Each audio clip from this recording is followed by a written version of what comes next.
Okey. Okey, kita buat soalan ni Okey, dia kata sini, Raja Raja menunjukkan, Raja ada dua Raja, 10.1 dan 10.2, menunjukkan kelakuan elektron apabila cahaya hijau dan cahaya biru dirambatkan pada logam yang sama. Maksudnya logam yang sama.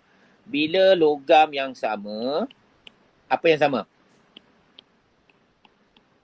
Logam sama apa yang sama? Fungsi kerja yang sama. Work function Fungsi kerja yang sama. Lagi apa sama lagi? Frekuensi ambang yang sama. Bila ada dikata logam yang sama. Itu idea yang pertama Kamu kena tahu. Okey. Cuma cahaya berbeza kan? Cahaya apa ni? Cahaya merah dengan cahaya hijau dengan biru kan? Jadi kita tengok sini dari segi susunan merah, oranye, kuning, hijau, biru, indigo, ungu. Okey, cikgu nak tanya, mana dia frekuensi yang paling tinggi? Ada Alex, apa? Frekuensi tinggi sekali mana? Frekuensi yang paling tinggi. Frekuensi tinggi ya ungu. Yalah Okey, ni frekuensi yang paling tinggi, ini frekuensi yang paling rendah. Okey merah, oranye, kuning, hijau. Okey. Jadi warna biru frekuensi dia tinggi, warna hijau frekuensi dia rendah. Berbanding dengan biru lah. Kamu dah tahu kat sini jadi kamu tengok ni, kamu tengok perbandingan ni lah Okey, soalan tanya, namakan fenomena yang telah berlaku. Dah tentu kita namakan itu kesan fotoelektrik. Okey, kesan fotoelektrik. Okey, kita pergi pada soalan perbandingan. Okay. Berdasarkan gambar Raja 2 ni, pertama bandingkan. Soalan ni biasanya ada 5 Banding, hubungan. Ada 5 markah. Soalan ni ada soalan nombor apa? Cikgu beritahu Soalan nombor 5 ada potensi. Struktur. Soalan nombor 6 pun ada. Biasanya cikgu rasa kalau ada pun nombor 6. Biasanya nombor 5 tingkatan 4. Nombor 6 ni tingkatan 5. Ni tingkatan 4. Ni tingkatan 5. Ni soalan kertas 2 lah Dan ada pada nombor 11. 11 soalan isi.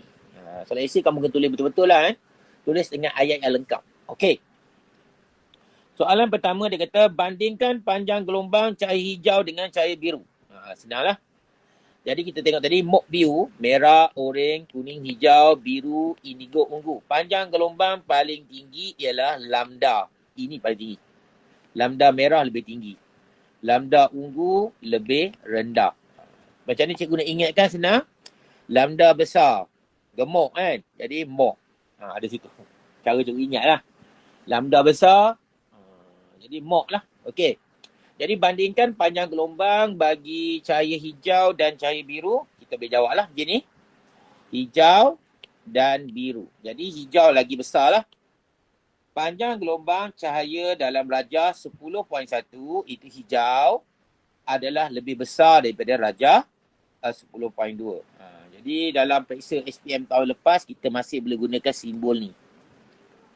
Tapi kalau kamu takut, kamu tulislah lebih besar, lebih kecil. Itu pun okey lah. Cikgu rasa itu lebih baik lah. Okey, ada jawab wavelength. Okey, Ailat jawab betul siapa-siapa nak jawab boleh di ruangan mesej nak jawab. Okey. Okey. Cikgu teruskan. Soalan yang kedua pula, dia kata, bandingkan frekuensi cahaya hijau dan biru. Ni sebaliknya lah. Sebab bila lambda bertambah, frekuensi akan berkurang. Ini dia adalah hubungan yang berkadar songsang. Datang dari formula C sama dengan F lambda.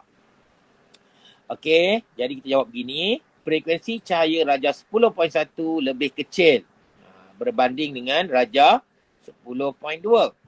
Ni kamu faham lah Soalan seterusnya, bandingkan laju elektron yang dibebaskan daripada permukaan logam. Jadi bila frekuensi itu tinggi, contohnya warna biru, maka dia akan mengeluarkan foton dan akan menolak elektron yang ada pada permukaan logam ni untuk keluar. Bila menolak, jadi kita kata elektron ni akan bergerak lebih laju. Sebab apa? Frekuensi dia tinggi. Okey kan. Jadi tengok sini. Laju elektron dibebaskan darjah 10.1 lebih rendah. Jadi 10.2 lebih tinggi lah. Okey, boleh faham jadi ada 3 markah biasanya soalan ni dalam soalan nombor biasa ni soalan nombor 11. Banding.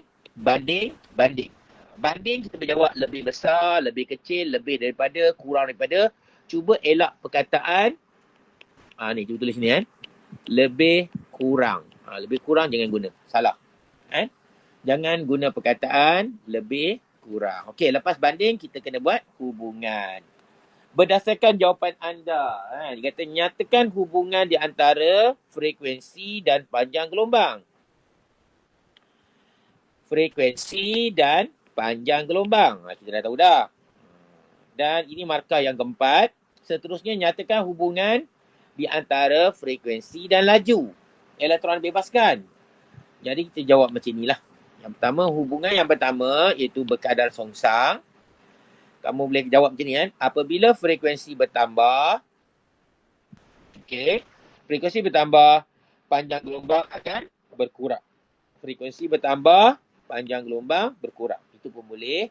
Yang berikutnya, apabila frekuensi bertambah, yang bawah ni pula, frekuensi bertambah, maka laju elektron dibebaskan bertambah.